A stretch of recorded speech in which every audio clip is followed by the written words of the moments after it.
우리 성도님들 읽으시고 마지막 절은 다 같이 읽겠습니다. 제가 먼저 읽겠습니다. 한 부자가 있어 자색옷과 고운 베옷을 입고 날마다 호화롭게 즐기더라. 그런데 나소라 이름하는 한 거지가 헌데투성이로 그의 대문 앞에 버려진 채 그 부자의 상에서 떨어지는 것으로 배불리려 하며 심지어 개들이 와서 그 헌대를 핥더라. 이에 그 거지가 죽어 천사들에게 받들려 아브라함의 품에 들어가고 부자도 죽어 장사되매 그가 음부에서 고통 중에 눈을 들어 멀리 아브라함과 그의 품에 있는 나사로를 보고 불러 이르되 아버지 아브라함이여 나를 긍휼히 여기사 나사로를 보내어 그 손가락 끝에 물을 찍어 내 혀를 서늘하게 하소서. 내가 이 불꽃 가운데서 괴로워하나이다. 아브라함이 이르되 예 너는 살았을 때 좋은 것을 받았고 나사로는 고난을 받았으니 이것을 기억하라. 이제 그는 여기서 위로를 받고 너는 괴로움을 받느니라. 그뿐 아니라 너희와 우리 사이에 큰 구렁텅이가 놓여 있어 여기서 너희에게 건너가고자 하되 갈 수 없고 거기서 우리에게 건너올 수도 없게 하였느니라. 이르되 그러면 아버지여 구하노니 나사로를 내 아버지의 집에 보내소서. 내 형제 5이 있으니 그들에게 증언하게 하여 그들로 이 고통을 받는 곳에 오지 않게 하소서. 아브라함이 이르되 그들에게 모세와 선지자들이 있으니 그들에게 들을지니라. 이르되 그렇지 아니하니이다. 아버지 아브라함이여 만일 죽은 자들에게서 그들에게 가는 자가 있으면 회개하리이다. 다 같이 읽겠습니다.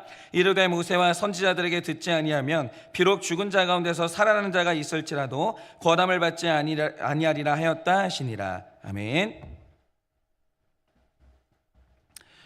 네, 제가 예전에 저는 이제 강의 하나를 듣다가 정말 머리가 정말 세게 얻어맞는 충격을 느꼈는데 제가 한번 우리가 생각을 해보죠. 어느 곳이 교회예요? 어디는 교회가 아니에요? 그러면 어디를 여기는 교회다, 여기는 교회가 아니다 라고 할 때 그 결정적인 차이는 뭐라고 생각하십니까? 우리가 흔히 생각할 때 여기가 교회다, 여기는 교회가 아니다라고 할 때 그걸 교리 차이라고 생각을 해요. 맞습니다. 교리는 이제 굉장히 중요해요. 교리가 다르면 교회가 될 수가 없는 거죠. 성경이 말하는 것을 말하지 않는데 어떻게 거기가 교회가 될 수 있겠어요? 그럴 수는 없는 거죠. 그런데 성경이 말하는 것을 말하면 그러면 거기는 교회인가? 그러니까 이게 예수를 믿는다는 게 결코 쉽지 않아요. 정말 예수를 믿는다라는 것은 진실함이 핵심인데 그러면 우리가 성경이 말하는 교리를 내가 말한다고 해서 그럼 그것은 진실한 것인가? 이게 제가 이거에 대해서 너무 깨달음을 주는 너무 충격적인 이제 강의 하나를 들었는데 이제 이런 거였어요. 그래서 제가 가끔 이제 경제학, 그러니까 이제 숫자와 돈을 다루시는 분들을 보면 난 이분들이 제일 영적이라는 생각이 들어요. 왜 그러냐면 이분들이 세상의 진실에 대해서 가장 객관적으로 파악하는 분들이 아닌가 이런 생각이 드는 거죠. 왜냐? 모든 거짓말은요 결국 드러나는 때가 있는데 숫자 앞에서 다 드러나요. 누구도 숫자를 속일 수는 없어요. 모든 진실은 언어에서 드러나는 게 아니라 숫자에서 드러나요. 그러니까 이 강의의 내용도 결국 어떤 사람, 어떤 기관의 정체를 알려면 돈의 위치가 어디냐, 돈의 흐름이 어떻게 가냐, 이걸 보면 그곳의 본질을 알 수 있다는 거죠. 이게 무서워요 진짜. 그러니까 내용은 이런 거였습니다. 이게 우리나라 사례는 아니고 미국의 사례라서 조금 다를 수는 있지만 이런 연구 결과가 있는 거예요. 제이 하프젤이라고 미국의 텍사스 대학교 경영대 교수와 크리스토퍼 파슨스라는 워싱턴 대학교 경영대 교수가 2008년도에 교회 안에서의 인센티브 효과라는 굉장히 유의미한 연구 결과를 발표한 거죠. 그런데 이분들만 이런 주장을 한 건 아니고요. 요즘에 굉장히 미국에서 뜨는 작가예요. 모건 하우절도 인센티브의 효과는 영원하다 이랬어요. 영원불변하다. 누구도 돈이 주는 이익에서 누구도 벗어날 수는 없다. 돈이 있는 곳에 사람의 열정이 있고 사람의 사랑이 있다는 거예요. 이거는 불변하다는 거죠. 그러면 이 인센티브의 효과, 이게 말하는 게 뭐냐 이런 겁니다. 미국에서 이단이 아니라 정통교회에 속한 교회 중에서 2,000개 교회를 선발했어요. 그리고 이 교회들을 무려 43년간 관찰한 끝에 내린 결론을 발표했는데, 그러니까 이게 진리라고 말씀드릴 수 없지만 상당히 의미가 있는 연구 결과인 거죠. 그런데 이분들이 43년을 교회를 관찰하면서 뭘 발견했냐? 이분들이 조사한 이 2,000개의 기관의 이름은 전부 다 교회였어요. 교회였습니다. 그런데 여기를 조사해 보니까 말 그대로 진짜 교회가 있는 반면에 이름은 교회지만 실제로는 기업인 곳이 있었다라는 거예요. 그러면 이걸 알아내는 방법이 뭔가 너무 설득력이 있는데, 바로 거기에서 돈의 흐름을 보면 여기가 교회인지 기업인지 그걸 알 수 있다는 거죠. 잘 들어보세요. 이분들이 2,000개의 교회를 조사하다 보니까 교회에서 목회자의 사례비를 책정하는 시스템이 인센티브 체계인 교회가 있더라는 거예요. 벌써 급여 체계가 기업하고 이제 같이 가는 거죠. 그런데 이 인센티브 정책에서 흥미로운 게 뭐냐, 이런 거예요. 교회 장로님들이 이런 식으로 정한 것 같은데, 교회에서 이 목사님을 통해서 성도 한 명이 늘었다, 목회자의 수입이 $15가 늘어나요. 그런데 만약에 성도 한 명이 줄어들었다, 그럼 똑같이 $15가 줄어드는 게 아니라 $7가 줄어들어요. 그러면 이 체계가 성도를 대하는 목회자와 교회의 태도에 영향을 미치는가 봤더니 어김없이 그렇다는 거예요. 어김없이. 이게 무슨 뜻이냐, 한 명이 오면 목회자에게 $15의 보상을 줘요. 그런데 한 명이 줄어들면 $7의 손실을 주는 거예요. 그러면 그 교회 목회자가 성도 한 명이 오는 걸 중요하게 생각할까, 성도가 한 명이 떠나가는 걸 중요하게 생각할까요? 어떻게 될 거라고 생각하십니까? 어김없이 이 교회의 시스템을 보니까 온통 제도가 한 명이 오는 것에 맞춰져 있지, 한 명이 떠나는 것에 대해서는 별로 그렇게 엄청난 대책을 가지고 있지 않더라는 거예요. 그리고 더 충격적인 건, 이런 교회들이 새 가족이 오는 걸 굉장히 좋아하겠죠.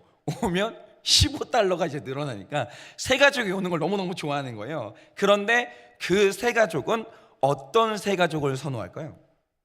예를 들어서 전에 불교를 믿던 사람이 교회에 와도 새 가족이에요. 이슬람교를 믿는 사람이 와도 새 가족이에요. 무교였던 사람이 와도 새 가족이에요. 그런데 중요한 건, 다른 교회를 잘 다니다가 우리 교회를 옮겨도 똑같이 그 사람도 새 가족이에요. 그렇죠? 똑같아요. 그런데 같이 새 가족이 와도 어떤 새 가족이 제일 반가울까요? 당연히 다른 교회에 있다가 우리 교회로 옮기는 원래 그리스도인이었던 새 가족이 제일 반가운 거예요. 왜냐? 무교나 다른 종교 출신의 새 가족들은 헌금에 대해서 개념이 없는 거예요. 그래서 이분들은 상당 기간은 사실은 교회를 오면 교회 돈을 쓰는 분들이지 교회 보탬이 되는 분들이 아니라는 거예요. 철저하게 돈이에요. 그런데 기존 신자가 이제 우리 교회로 옮기면 그분들은 이미 헌금에 대한 개념이 있으니까 이런 분들은 교회 보탬이 되는 거예요. 교회 돈을 쓰기보다는. 그러니까 기존의 신자가 우리 교회로 오는 게 교회 입장에서는 제일 이득인 거죠.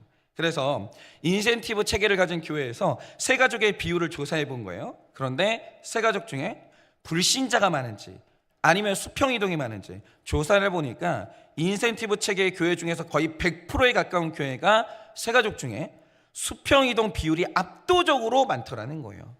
그러니까 이 강의에서 하는 말이 뭐냐, 뭐 그 단체 이름이 뭐고 그 사람이 목사님이건 장로님이건 집사님이건 뭐건 어떤 일을 할 때 표면적으로 내세우는 명분이 뭐가 됐든지 간에 그곳에서 일어나는 모든 현상과 의사 결정의 끝에 돈이 있다. 목사님, 우리 이 결정합시다 라고 할 때 그 이유도 돈이고, 어디로 갑시다, 어떤 정책을 펼칩시다 라고 할 때 그 이유도 돈이다. 그러면 거기가 교회로 불리든 아니든, 그가 목사로 불리든 스님으로 불리든 랍비로 불리든지 간에 거긴 최소한 교회는 아니라는 거예요. 걔는 본질적으로 경영자지 성직자는 아니라는 거예요. 그러니까 이게 누구도 부인할 수 없는 사실인데 너무 설득력이 있는 거죠. 그러면서 이 강의를 해주신 분이 신천지의 이제 그 성격에 대해서 규정을 하시는데 이런 거예요. 여러분, 신천지를 보면 거기가 왜 이렇게 부흥한 줄 아세요? 이유가 뭔지 아세요? 그곳이 이제 종말론이 이제 그 굉장히 중요한 부분이거든요. 그래서 제가 이번에 저희 교회 이제 고난 주간 때 종말론을 하려고 하는 이유가 뭐냐면, 종말론이 건강하지 않으면 인생이 세워질 수가 없어요. 종말론이 딱 세워져 있지 않으면 우리 다 이단에 다 물드는 거예요. 그런데 신천지도 이제 종말론이 핵심인데 그 끝에는 물질의 보상이 있어요. 그래서 전도를 못하면 벌금이 혹독하고 전도도 1등을 하면 수십억의 이 상금을 줘요. 그래서 여러분 그거 아십니까? 신천지에서 매년 전도를 1등으로 하는 사람을 선발하는데 정말로 수십억의 이 보상금을 줘요. 근데 이제 중요한 건 뭐냐면 매년 그 상금을 타는 사람이 똑같아요. 이만희 한 사람이고요. 그러니까 그 안에 있는 사람들은 안 보이지만 경제학자들이 보면 신천지가 움직이는 논리가 철저하게 인센티브 제도예요. 많이 전도해서 많이 줄게, 적게 전도해서 적게 줄게, 딱 이거예요, 딱 이거. 그리고 그 교회 전도의 현황을 보면 신천지는 안 믿는 사람 전도 안 해요. 전부 다 믿는 사람만 전도해요. 왜냐? 믿는 사람을 전도해야 이 사람들이 헌금하거든요. 그리고 노인들은 전도를 안 해요. 젊은이들을 중심으로 전도를 해요. 철저하게 돈이고 효율 중심인 거예요. 그러니까 강의하는 분이 결론을 짓길 다른 건 다 배제하고 나는 뭐 종교 모르고 다 몰라요. 철저하게 경제학자의 눈으로 보면 신천지는 전형적으로 인센티브 체계를 따라 움직이는 다단계 회사고 그 교주는 종교인이 아니라 경영인이라는 거예요. 제가 이 강의를 듣는데 한 대 얻어맞은 것 같은 거예요. 나 뭐지? 나 목사인가? 나는 경제인인가? 나는 지금 목회를 하나 경영을 하나? 이게 생각이 어마어마하게 많아지는 거예요. 내가 당회를 할 때, 물론 당회를 할 때 정말 우리 교회의 경제 구조를 보고 결정하는 거 굉장히 중요해요. 믿음으로 갑시다 이런 거는 맹종이에요. 이건 말이 안 되는 거고, 언제나 이제 교회 규모가 어떠냐 이걸 보고 이제 모든 정책을 판단하는 건 맞지만 모든 결정의 중심에 이득, 이윤이 돼서는 안 된다라는 거죠. 근데 내가 그런 적이 있나? 당회에서 어떤 결정을 할 때 돈이 중심이고 물질의 성장이 중심이었던 적이 있었나? 생각이 너무 많아지는 거예요. 그러면서 제가 결론을 내린 게 뭐냐? 근본적으로 신천지와 정통교회를 나누는 기준이 교리만은 결단코 아니라는 거예요. 절대로 아니에요. 이 사람이 목사냐 아니냐 이걸 나누는 기준도 이 사람이 교리를 가르치냐 아니냐 이것만이 아니라는 거예요. 절대로 아니에요. 어떤 교리를 말한다 할지라도 만약 신천지와 우리 교회 작동 원리가 똑같다, 그 끝에 돈이 있다, 철저하게 인센티브 체계다, 그러면 신천지랑 우리 교회랑 같은 교회인 거예요. 우리는 똑같이 본질적으로 뭐 장로교 딱지는 달고 있어도 우리도 신천지인 거예요. 그러니까 우리 교회 체계의 중심에 인센티브가 있고 모든 의사결정과 목적 끝에 돈이 있다면 우린 본질적으로 똑같다는 거죠. 그러니까 뭐 교리가 달라도 신천지나 기복적인 교회나 본질은 쌍둥이에요. 그래서 저는 그렇게 생각해요. 기복신앙은 이단이에요.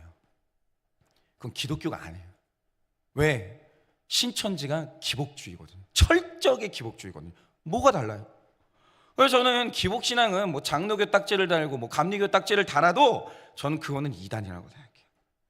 이게 제가 느낀 충격이었다는 거죠. 나 이단 아닌가?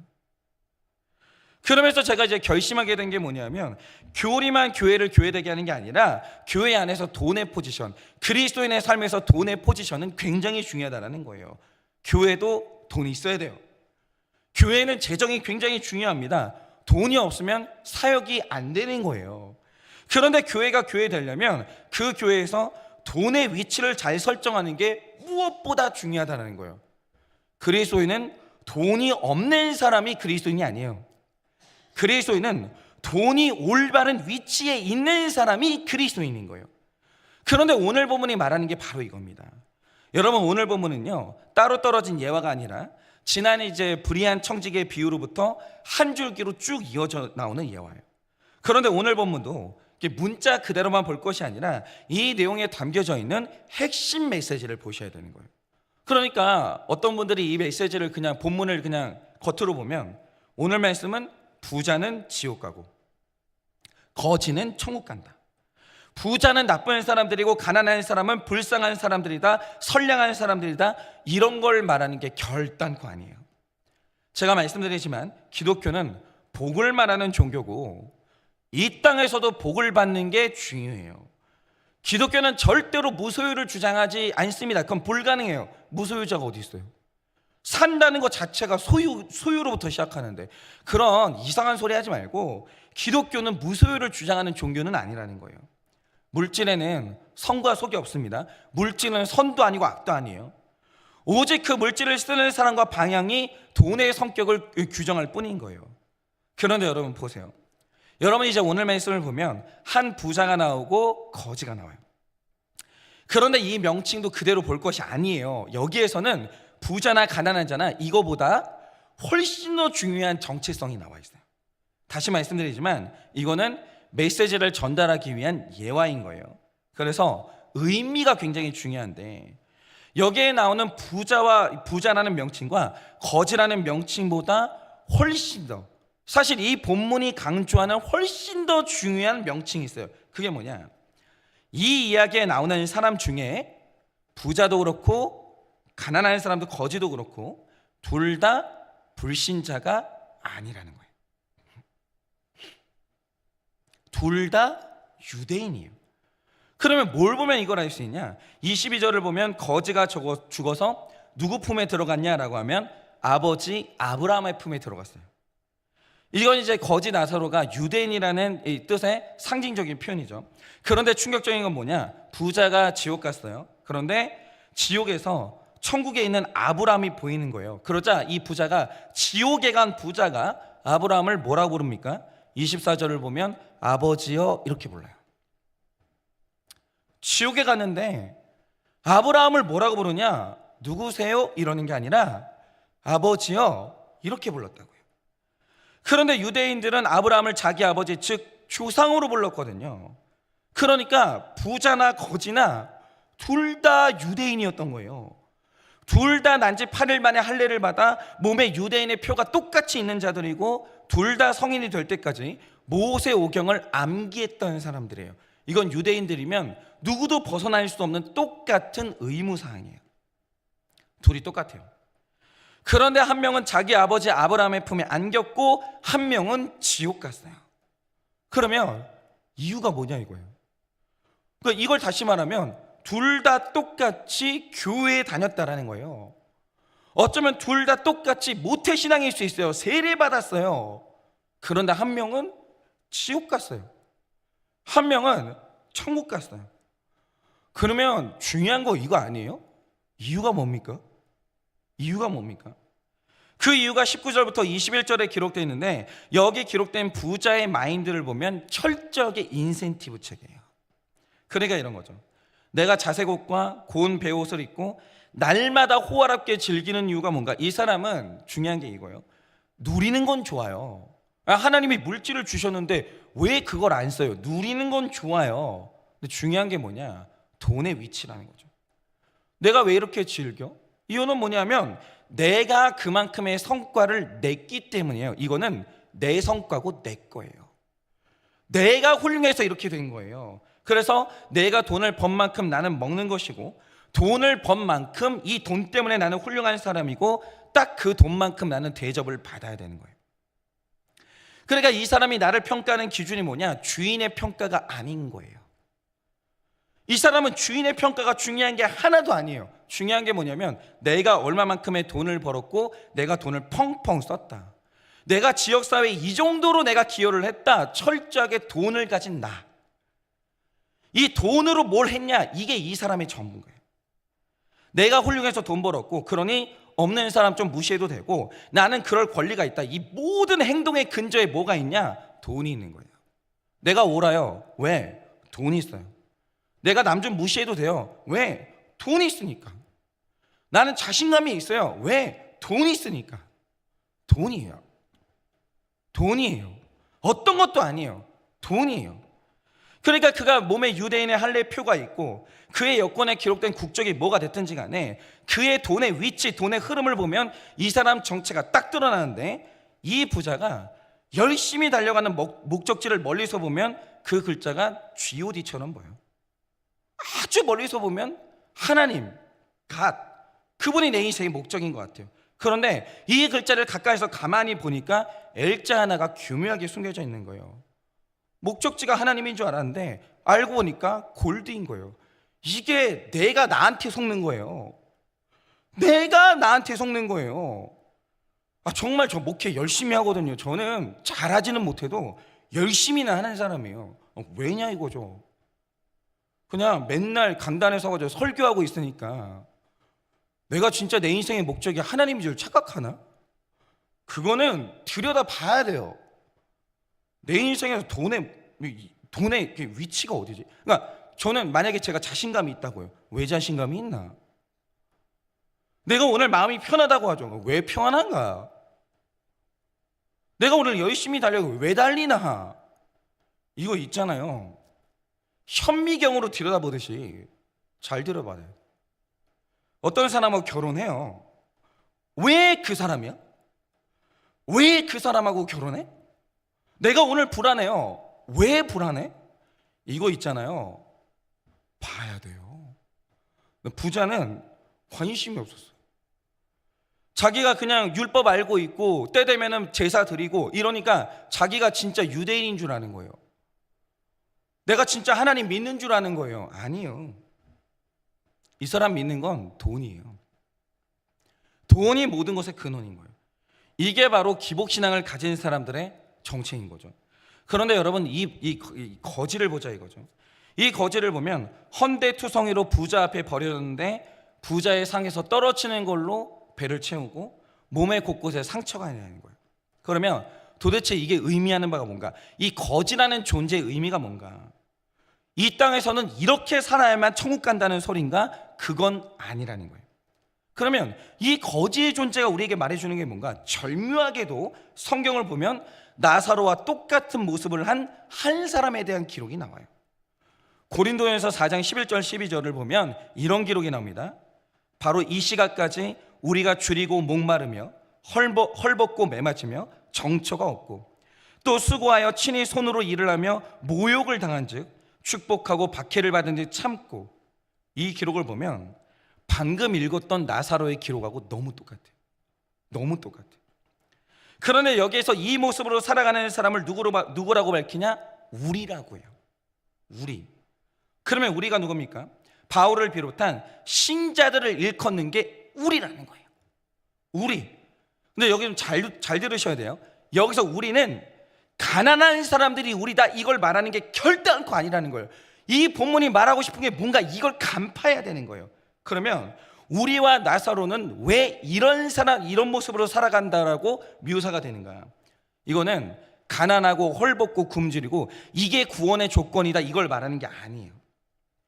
이들의 삶이 목적이 다르다는 걸 극단적으로 나타내는 거예요. 그러면 우리라고 불리는 사람들의 인생의 목적이 뭐냐? 그 목적을 빌립보서 3장 14절이 기록하는데요. 이렇게 기록합니다. 우리는 표대를 향하여 그리스도 예수 안에서 하나님이 위에서 부르신 부름의 상을 위하여 달려가노라 이렇게 얘기했어요. 이거예요. 이 상 바로 이겁니다. 그들의 인생의 목적은 하나님이 주시는 상이 있다는 걸 분명히 믿었어요. 여러분 생각을 해보세요.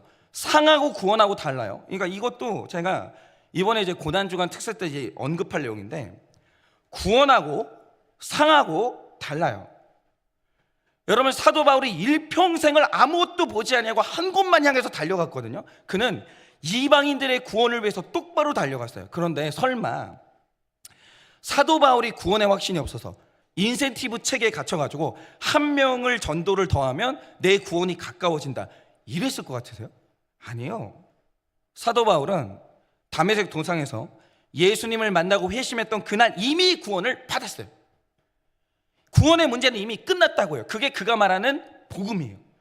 그런데 이 사람은 뭘 위해서 그렇게 열심히 살았는가? 이미 구원받았는데 성경은 분명히 말하는 게 있어요.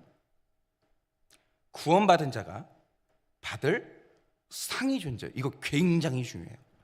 이거는 우리의 영원한 삶에 그대로 연결되는 굉장히 중요한 개념인데 구원 말고 그러니까 불신자들은 구원 받냐 못 받냐 이게 중요하지만 우리는 택자들은 상을 받냐 못 받냐 이게 영원히 결정되는 거예요. 상이 존재합니다. 상이 굉장히 중요해요. 그는 상 받기 위해서 산다. 나는 오직 그거 하나만 바라본다. 이렇게 얘기했어요. 그런데 그 상이 뭐냐? 밑에 20절에 뭐 상세히 말씀드릴 수는 없지만 그 상이 명확히 기록되어 있는데, 이 상은 하늘의 나의 시민권이에요. 그 땅에서 아버지의 아들로 살아갈 수 있는 그 하늘의 시민권, 즉 우리라고 불리는 사람들의 인생의 목적은 돈이 중요해요. 돈 없이 살 수 있다는 게 아니에요. 그런 위선자가 그리스도인이 아니에요.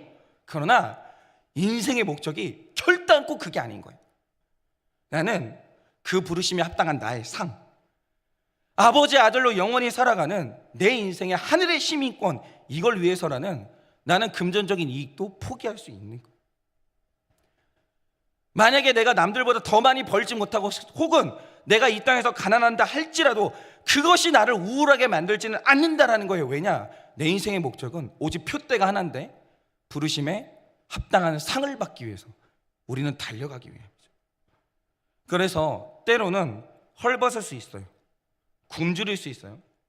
이 땅에서 모욕당한다라는 표현은 우리 목표의 끝에 돈이 있는 게 아니라는 거예요. 저는 이게 너무 맞다고 생각해요. 여러분, 평신도 사역자들이 믿음 좋은 게 죄예요. 진짜 믿음 좋은 건 죄예요. 믿음이 좋아서 하나님이 나를 부르실 때 제가 할게요 라고 하면서 평신도 사역자들이 목자를 해요. 그 다음부터 경험하는 게 뭐냐? 그렇게 안 그런 분들 되게 많은데 어떤 목원들은 그렇게 목자님들을 괴롭혀요. 그러니까 인생에 괴로운 게 있으면 딴 데 가서는 말을 못하고 목자가 와가지고 죄 없는 목자님을 그렇게 괴롭히는 거예요. 목자님 왜 이렇게 나한테 관심이 없어요? 목자가 돼가지고 맨날 이런 말을 하는 거예요. 왜 우리가 그래야 돼요? 우리 교회에서 사례비 받고 목자 하시는 분은 한 명도 없어요. 한 명도. 그런데 그분들을 보면 때로는 모욕당하고, 그렇게 사랑 베풀고 헌신해놓고 모욕당하고 원망 듣고, 때로는 이렇게 감정 쓰레기통이 되고 이래요. 왜 그렇게 살아가냐? 정말 교회에선 주는 게 아무것도 없어요. 그분들이 상을 믿어요. 그리고 내가 받은 은혜에 대한 감사함이 있는 거예요. 그러면 정말로 그렇게 사라져요. 저는 그렇게 사는 분들하고 사역하면서 지금 살아가고 있으니까 나는 증거가 너무 많은 사람이에요. 증거가 너무 많은 거예요. 그러니까 거룩한 사람만 소유하는 하나님의 나라가 있고 구원이 있기 때문에 이것도 감당하는 사람들이다, 이걸 말해주는 거예요. 정말 하늘의 상이 있고 인생의 목적이 바뀐 사람들은 이것도 감당해, 이걸 말해주는 거예요. 그런데 누군가가 자신을 기독교인이라고 하면서도, 잘 들으세요, 주일 성수도 안 해요. 주변 사람들한테 구두쇠라고 온갖 비난을 다 들어요. 불법적인 일은 아무렇지도 않게 하면서 돈을 많이 버니까 표현을 뭐라 그러냐? 내가 잘 살아, 이렇게 서슴없이 표현하는 분들이 있어요. 그런데 반대로 또 어떤 분들을 보면 온 가족이 하나님 믿어요. 하나님 중심으로 살아요. 온 가족이 구원 받았어요. 그런데 돈이 없다고 한 맺혀 사는 분들이 있어요. 그 열등감에서 벗어나지 못하는 분들이 있어요. 이 두 분 다 형태는 다르지만 똑같아요. 삶의 목적이 하늘의 상이 아니에요. 둘 다 돈이 인생의 주인인 거예요. 가난하다고 선량한 거 아닙니다. 부자라고 악한 거 아닙니다. 돈의 위치가 어디냐라는 거예요. 가난해서 말로 할 수 없이 악한 사람이 있어요. 악한 삶의 결론으로 가난해진 사람은 얼마나 많은데요. 부자면 다 나쁜 사람들이요? 아니요. 선하게 살고 정직하게 살고 성실하게 살다 보니까 어느 날 눈 떠보니까 부자 된 사람도 많아요. 중요한 건 부자냐 아니냐가 아니에요. 돈의 위치가 어딘데요?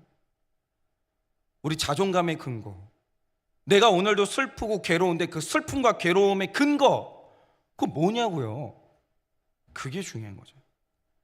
그러니까 그가 경영자라고 불리고 주부로 불리고 근로자라고 불리고 어떤 명칭으로 불리든지 간에 그 삶의 목적이 구원이고 부르심에 합당한 삶이라면 그의 본질은 사역자예요. 그는 성도인 거예요. 거짓말이 안 되는 거예요. 이건 속지 않아요. 하나님은 절대 속지 않아요. 하나님은 돈만 봐요. 하나님은 지갑의 위치만 봐요. 위선 떨지 말자고요. 저도 그렇고 여러분도 그렇고 그냥 설교 끝나고 나면 할렐루야 뭐 이런 뭐 성경적인 용어가 자연스럽고 무슨 깜짝 놀랄 일만 생기면 주여 막 이러면 그리스도인 아니에요. 저도 그렇고. 그냥 오늘 성경이 딱 말해주는 건 이거예요. 돈이 어디 있냐고요. 돈의 위치가 어디냐고요. 오늘 내가 기뻐하고 안심하고 평안하고, 그런데 나는 오늘 마음이 애통하고 근심이 있고 괴로워요. 이유가 뭐냐고요. 이유가 뭐냐 이거예요. 하나님은 안 속아요. 제가 다시 말씀드립니다. 하나님은 돈만 봐요. 돈만 봐요. 여러분과 저는 누구입니까? 우리는 부자예요, 나사로예요? 내 기쁨과 슬픔과 내 의사결정과 내 자존감의 끝에 뭐가 있냐라는 거죠. 명칭이 중요한 게 아니에요. 그러니까 저도 그런 게 있는데, 어젯밤에 이게 제 설교인 게 뭐냐면, 그냥 이제 뭐 그런 게 있어요. 그냥 이거는 신경 쓰지 않게, 저의 이제 신경 쓰지 마시고 그냥 저의 이제 혼자만의 간증인데, 어젯밤에 제가 늘 안전하다고 생각하는 통장 잔고가 깨졌어요. 그 밑으로. 잠이 안 오는 거예요. 막 저 강박 있거든요. 돈 좋아하거든요. 제가 엄청 좋아하거든요. 돈을 이게 막 강박 때문에 막 어떻게 할 수가 없는 거예요. 와, 나 큰일 났다. 내일 갑자기 어떤 사고가 일어나가지고 막 나 엄청 막 두려울 것 같다. 너무너무 두려운 거예요. 너무너무. 그러면 이제 저는 하나님이 이제 이런 때는 밤에 잠을 안 재우세요. 새벽 1시에 깼어요. 막 혼을 내시는 거죠. 너 하나님이 누구냐? 네가 아무리 노력해봐라, 네가 그 통장 잔고 지킬 수 있는, 네가 나를 위해 헌신하면 네 통장 잔고 텅텅 빌 거 같냐? 네 부모가 그랬냐? 아니야. 너 입히고 먹이는 건 나야.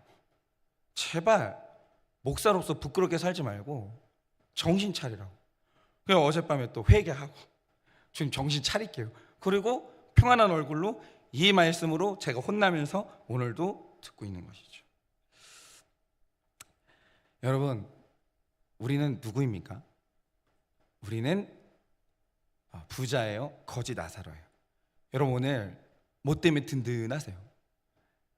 아니면 뭐 때문에 불안하시고 안절부절을 못하세요? 저는 돈 때문이에요. 회개하겠습니다. 저는 이제 회개하고, 여러분들은 어떠시냐 이거죠. 바라기는 우리 모두가 다 자신 있게 말씀드립니다. 부자 아니라 거지 나사로 되기를 원합니다. 참으로 그리스도인 되기를 원합니다. 그래서 오늘도 돈이 내 위에 있는 것이 아니라 내가 돈 위에 있고 그 위에 하나님이 계셔서 참된 그리스도인으로 오늘 살아내는 여러분들 되시기를 예수님의 이름으로 축원합니다. 오늘 수요일이니까 적용 질문 드립니다. 내 인생에서 돈은 몇 번째 순위입니까? 어젯밤에 저는 1번이요. 내 인생에서 돈은 몇 번째 순위입니까? 내 모든 삶의 끝에 있는 목적은 무엇입니까? 내 모든 삶의 끝에 있는 목적은 무엇입니까? 신앙 때문에 수익을 포기한 일이 있으십니까? 신앙 때문에 수익을 포기한 일이 있으십니까? 돈 적용이 어렵다면, 뭐 예를 들면 이제 저 같은 경우죠. 돈이 약간 부족해도 평안하는 적용, 뭐 이런 것들이 어렵다면 이유는 무엇입니까? 돈 적용이 어렵다면 이유는 무엇입니까? 지금 내가 해야 할 돈 적용은 무엇입니까? 지금 내가 해야 할 돈 적용은 무엇입니까? 네, 잘 이겨내시길 바랍니다. 이 시간에 제가 기도하고 축도함으로 예배를 마치겠습니다. 기도하겠습니다. 하나님, 제가 돈을 너무 믿습니다. 제가 때로는 하나님보다 돈이 너무 의지가 됩니다. 때로가 아니라 이 땅을 살아가는 날 동안 하나님인지 돈인지 구분이 안 됩니다. 주님, 제가 연약합니다. 제가 믿음이 없고 너무 돈을 사랑합니다. 그러나 제 마음 한켠에는 내가 주님 믿기를 원하고 주님 사랑하고 절대로 돈이 아니라 하나님이 승리하시기를 원하는 그 진실한 마음의 소원도 분명히 있습니다. 하나님, 거지 나사로 되기를 원합니다. 내 인생이 주님이 나에게 허락하신 그 부름의 상을 향하여 하늘의 시민권을 향하여 달려가는, 그래서 때로는 물질의 손해도 감수할 수 있는 그런 거지 나사로 되기 원합니다. 사도 바울과 함께 우리 안에 들어가기를 원하오니 하나님, 오늘도 우리 인생에 그렇게 내가 돈 위에 있고 내 위에 하나님이 계시는 그 아름다운 위치가 설정되어서 오늘 하루도 참된 그리스도인으로 살아갈 수 있도록 우리 모두에게 큰 은혜를 허락하여 주시옵소서.